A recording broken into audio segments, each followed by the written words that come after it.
Yesterday's short-lived but wild storm caused extensive damage, especially in the west end of the city. Take a look at this. We are at Annette, just east of Runnymede.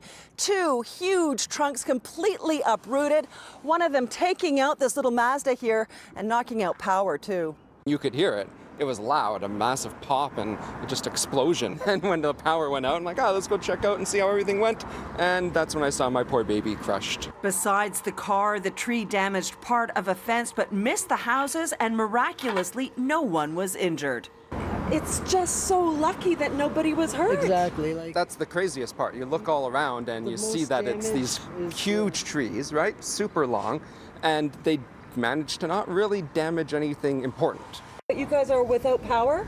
No power, no AC, no fans, nothing. Windows are open. It's actually nicer outside than it is inside. And it is hot out here. I haven't slept. It is. Sorry? I haven't slept.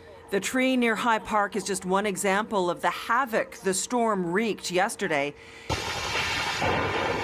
It didn't last much more than an hour, but it dumped about 60 millimeters of rain, caused massive flooding, and stranded numerous drivers. This one would likely have preferred to get rescued, but at least he got the offer of a donut from a kind passerby.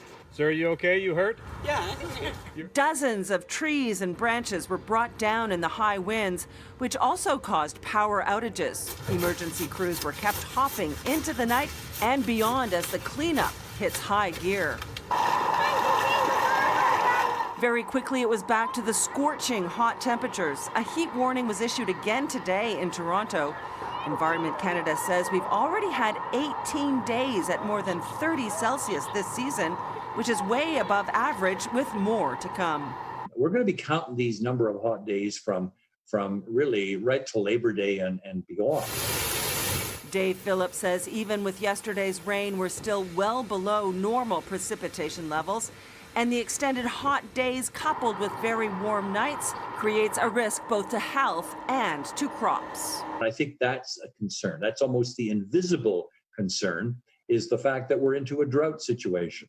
Meanwhile, the residents here are sweltering through this heat wave, waiting for the power to be restored, which the city says it cannot do until a private contractor replaces that meter and pole. And they say they have no idea when that's going to happen. At Annette and Fairview, I'm Pam Seatle, City News.